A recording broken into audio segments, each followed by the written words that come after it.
आरा शहर के गोहना रोड स्थित नाइटिंगेल ट्यूशन सेंटर का पहला वार्षिकोत्सव धूमधाम से मनाया गया। कार्यक्रम का उद्घाटन आरा के पूर्व मेयर सुनील कुमार यादव ने किया।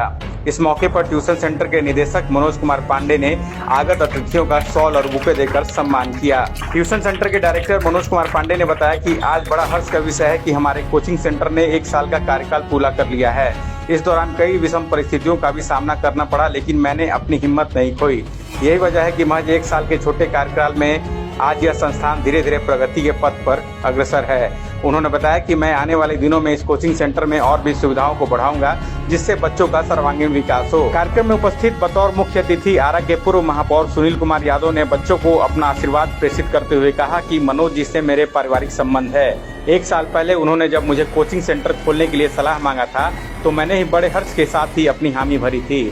आज कोचिंग की प्रगति को देखकर सुख और खुशी की अनुभूति हो रही है। उन्होंने बताया कि इस कोचिंग में गरीब और मेधावी बच्चों के लिए विशेष व्यवस्था है, जो अपने आप में काबिले तारीफ है। सुनील कुमार यादव ने बच्चों को मोटिवेट करते हुए बताया कि आप पढ़ाई के साथ साथ अपनी रुचि के मुताबिक अन्य क्षेत्रों पर भी ध्यान दें। सुनील कुमार यादव ने बताया कि आज के समय में बच्चों का सर्वांगीण विकास होना सबसे जरूरी है। प्रताप इंटरनेशनल स्कूल के डायरेक्टर विश्वकर्मा कुमार ने भी कोचिंग के निदेशक और पूरी टीम को अपनी बधाई दी। उन्होंने बताया कि महज 1 साल के कार्यकाल में यह कोचिंग प्रगति के पथ पर अग्रसर है। इस कोचिंग के बच्चों में वो तमाम चीजें मौजूद हैं जो किसी भी बच्चों के सर्वांगीण विकास में सहायक साबित होती हैं। कोचिंग में पढ़ने वाले मेधावी छात्र छात्राओं को भी सम्मानित किया गया। इस दौरान कोचिंग में पढ़ने वाले बच्चे बच्चियों के अभिभावक मौजूद थे, जिन्होंने संस्थान के प्रति अपनी शुभकामनाएं करते हुए कहा कि यहाँ पर वो अपने बच्चों को भेजकर काफी संतुष्ट हैं। पढ़ाई के लिए भेजने के बाद वो तमाम चीजों में सुधार के तौर पर दिख रही हैं, जो किसी भी अभिभावक को किसी संस्थान या फिर कोचिंग से अपेक्षित रहती हैं। सर, आरा के नाइटिंगेल ट्यूशन सेंटर में आए हैं, 1 साल का मुकाम आज पूरा किया है। किस तरीके से बच्चों का आशीर्वचन है?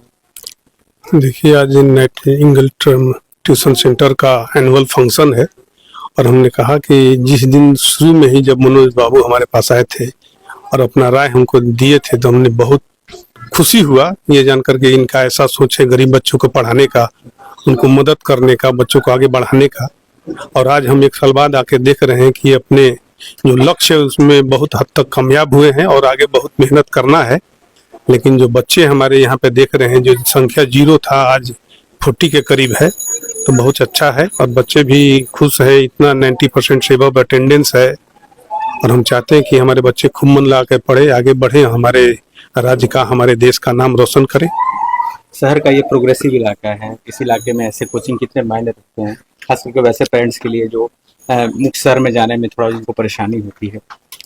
देखिए, गोहना रोड जो है बहुत बिजी एरिया है और ये अंदर में कॉलोनी के अंदर में गौतम बुद्ध नगर के अंदर में ये ट्यूशन सेंटर खुला है। इससे आसपास के मोहल्ले का और इस मोहल्ले के बच्चों के लिए बहुत ही सुविधा है।